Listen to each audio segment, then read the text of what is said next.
all right. Another edition of You Can't Make This Shit Up. Your host, yours truly, David Washington and Joel Hawksley. Good day, Joel. What do we have today? Oh, David, it's really interesting because today we're going to actually talk about Florida saying no to civilian watchdogs. Uh, it's amazing when you see the Senate and what's going on, and we get to talk about, the Senate committee in Florida has approved a proposal. It's called SB 576, and it's to ban police review boards. What it's arguing is that these boards are divisive and second guess internal probes. The bill sponsored by Blaise Golia. If you're not familiar with Blaise Golia, he's a Republican from Spring Hills, also a two consecutive term uh, party leader. He was our chairman. Uh, it would eliminate existing review boards and prevent the creation of new ones by counties and cities. Egolia contends that the review boards consisting of political appointees lack law enforcement expertise and can impede law enforcement decisions. Critics argue that the boards play a crucial role in improving public sentiment towards the law enforcement, especially after incidents like the death of George Floyd. The bills changes would allow citizen boards to discuss policies and procedures, but not investigate specific incidences of alleged wrongdoing. Now, the proposal ban on police review boards could be seen as an attempt to stifle citizen oversight and limit discussions on incidents of alleged police misconduct, especially in the aftermath of the George Floyd incident, or the bill could be viewed as a necessary step to prevent divisive and redundant citizen review boards from second guessing internal investigations conducted by law enforcement agencies. What you say? Well, first of all, I think this is returning the favor to um, local and statewide police law enforcement organizations that typically support Republicans. Um, Florida talks about sunshine laws, and Republicans talk about transparency. And to take this away, specifically when it comes to oversight or transparency in law enforcement, an issue that has been in the news, as stated, the George Floyd incident. I think it's a bad idea. I think that the Republicans are taking care of a specific demographic or constituency that come out year after year after year and supporting them. It's misguided. Blase has is known for sponsoring intriguing at best, Did you controversial say? and Did you worse say blase? legislation. Did you say blase, or did you say? I mean, come on, dude. That Yes, was I just did. that's a low blow. I did. Blaze I had is to on sneak that fire. in, Blaze Blas. is on fire. Kid, The good. I'm gonna I'm I'm gonna sorry. interrupt you on this. I'm gonna But interrupt you on this one because I think you're telling me that you really support the fact that unelected, unknowledgeable individuals in the system are going to investigate a system they have no clue of and they're already against. That's just like saying, okay, when you guys were complaining about Donald Trump putting people that in the energy department that wanted to shut it down. I mean, come on, this is similar in nature. Look, well, I think that's all different. they're all they're saying is you're putting too much power in the hands of unelected officials. And I do, however, disagree again that this should be a state issue. I think the state is overreaching here. There, I'll give you, that portion, but I agree in the fact that this raw irresponsibility, and I do believe the police, they need to have people that know the system, know what's going on, to actually have oversight. It's a matter of the power differential. I'm not saying don't have them. Hmm. I'm not saying don't have them at all, but I'm saying you can't have the authority that's been given to them without the knowledge and without the respect for the system itself. Okay, so the good representative from Spring Hill, Blas Ingo Ilya. He has Yeah, such we're a gonna have difficult we're name. gonna we're gonna have Blaze Egolia on our show just because you're not gonna call him Blase anymore. No, I'll reach out. Blaze Listen, I'll Egolia, listen. Blaze Representative Blaze is a Blaze Egolia. Blaze is a great guy. Yes, He really yes. is. Um, with all respect to, um, You got me. You got a tear in my eye from laughing so hard. every every time I see that name, and then the last session, the bull crap that he presented. But however, Wait a minute. He went Representative after the Egolia Democratic has some Party. balls. He does have some balls, legislative balls. I know this is off topic, but he does have some balls to present the legislation to what is it? Eliminate the Democratic Party. Disqualify the Democratic Party. Yeah, I mean, he sure did. I mean, any party that had anything to do with Slavery. slavery, has to be, if it was in their platform, has to be eliminated. Oh Lord, that took some balls. And it's I'm sorry, it's Senator It's Blas Senator Blaze. Blaze. I'm sorry, Blaze Egolia. All respect to the good senator from Spring Hill. Um, Now, second, I speak from experience because I've been and currently are a member of advisory boards here in Orange County. And the first one that I was appointed to was the Child and Family Services Advisory Board for county government.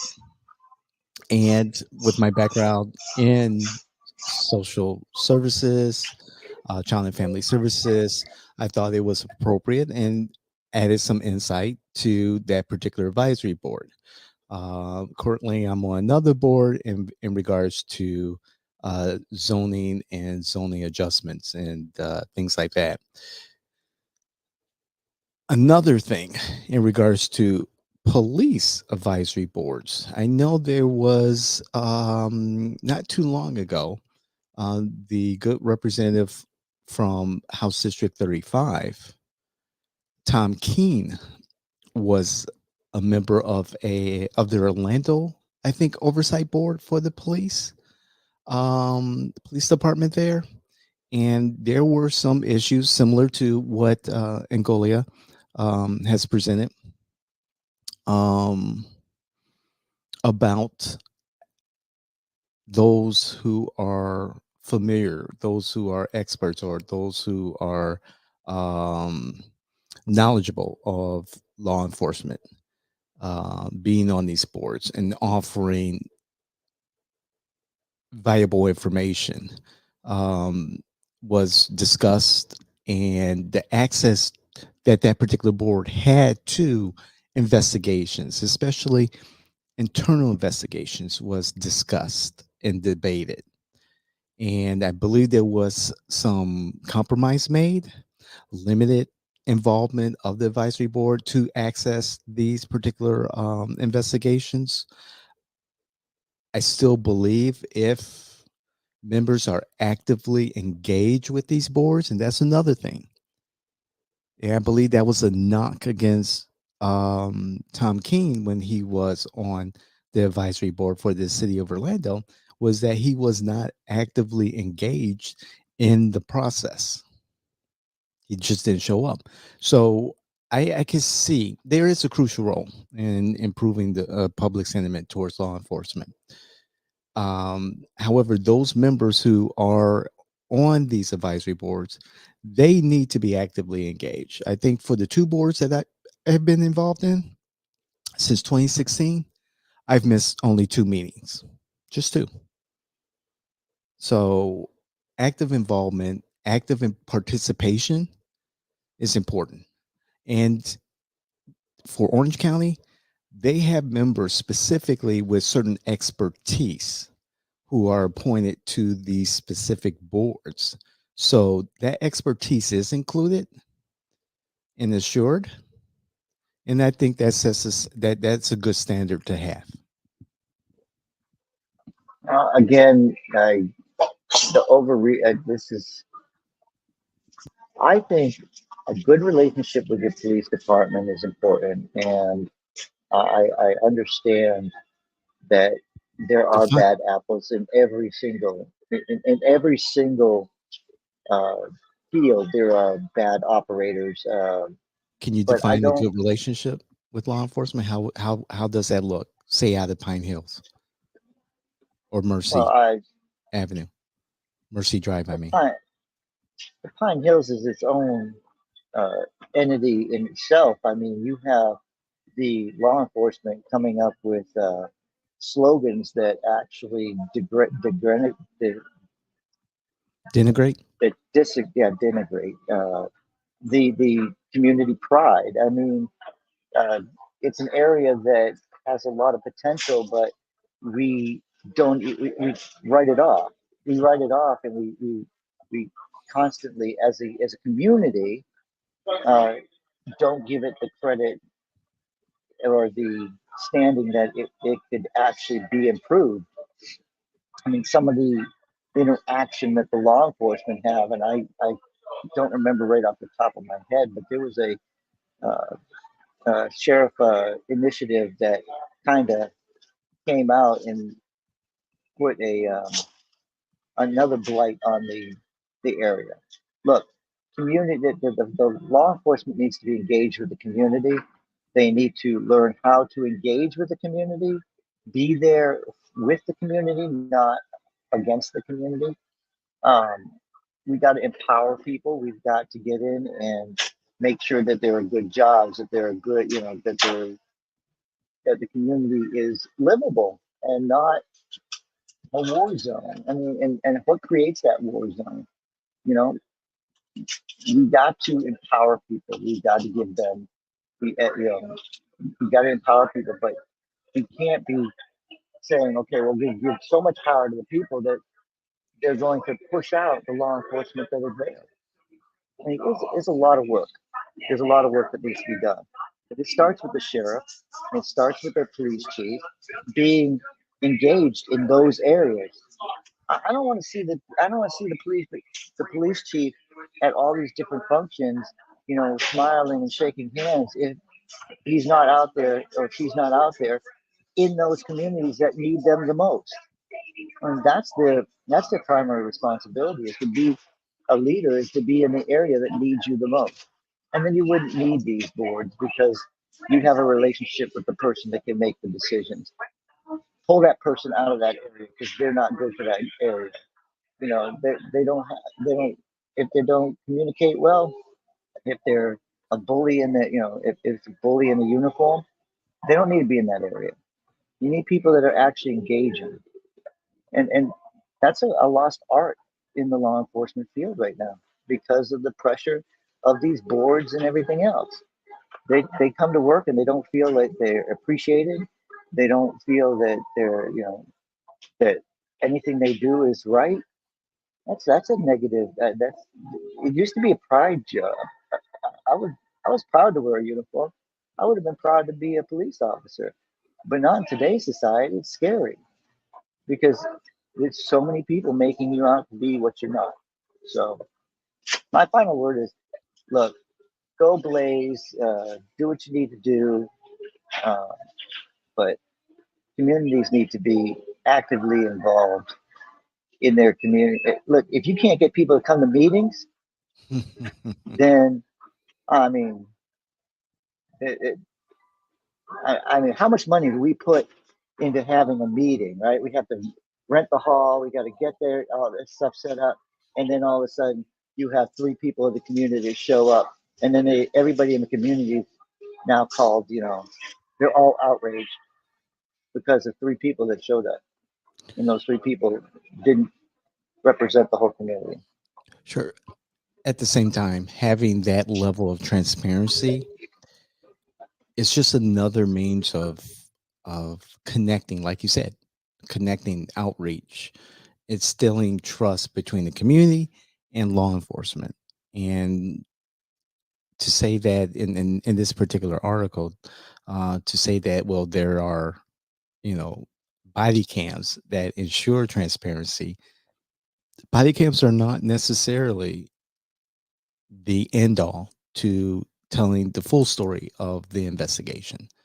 Um, yes, law enforcement has been battered, and yes, there are some bad apples in the bunch.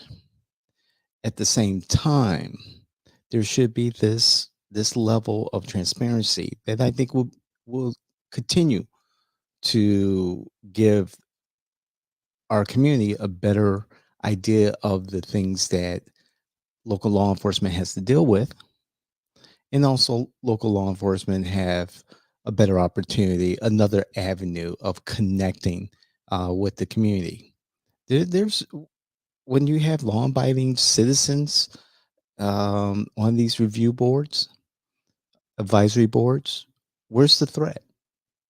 Where's the threat? They don't have their own investigation. They just want to be a part of the process of transparency. And relying on just body cam footage is not necessarily the end all to an investigation. What if the body cam footage is lost or manipulated in some way, which does happen? So, They're using the same tools that are available, and I just don't believe if you don't have if you don't understand the system, how can you review the system? mhm. And that's the thing. I mean, I don't have a problem with a review board. I have a problem with a review board that has any authority whatsoever, other than to be a catalyst of communication. That's all it should be. Um, for me, finally, I just want to say that I'm in opposition to this Senate bill.